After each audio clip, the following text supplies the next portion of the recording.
The weather didn't seem hot enough for sweat to be dripping off her nose, but that was exactly what was happening. In fact, her drenched shirt clung like a damp piece of gauze.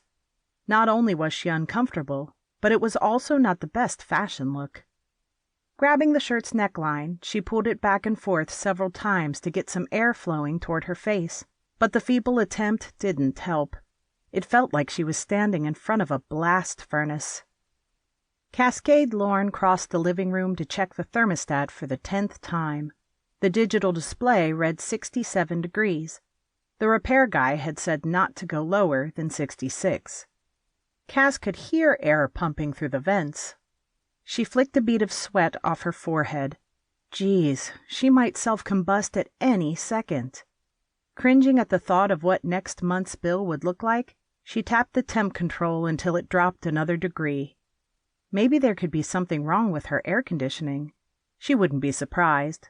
The guy who'd come to fix it a few months earlier hadn't seemed like the sharpest nail in the pack. He'd spent most of his time flirting, ignoring Cass's obvious leave-me-alone-and-get-to-work vibes.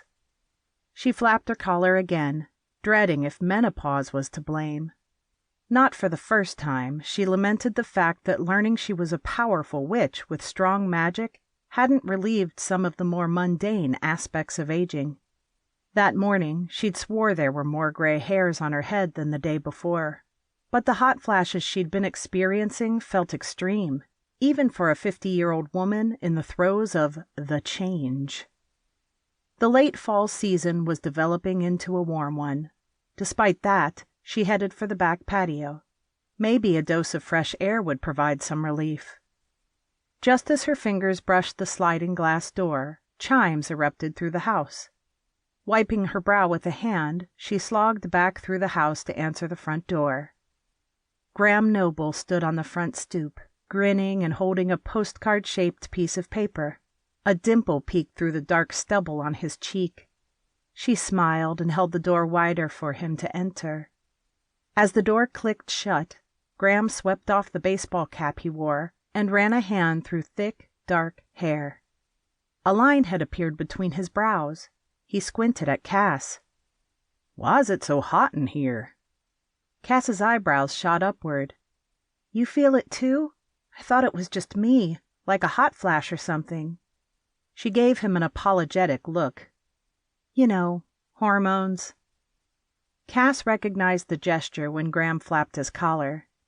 "If you're having a hot flash, it's big enough to heat the house." More lines appeared on her handsome neighbor's brow as he stepped closer and touched her cheek with the back of a hand. "I don't think it's hormones. How long has it been going on?" She pursed her lips and thought for a second. "On and off all week, I guess. It comes and goes, but I've spent a lot of time sitting in front of a fan."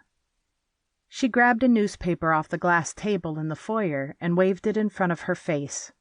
Graham followed Cass into the living room. She plopped onto the couch and threw her feet up onto the coffee table, continuing to use the paper as a makeshift fan. To keep listening to this audiobook, I've left you a link in the description so you can do it, at no cost thanks to Audible's 30-day free trial.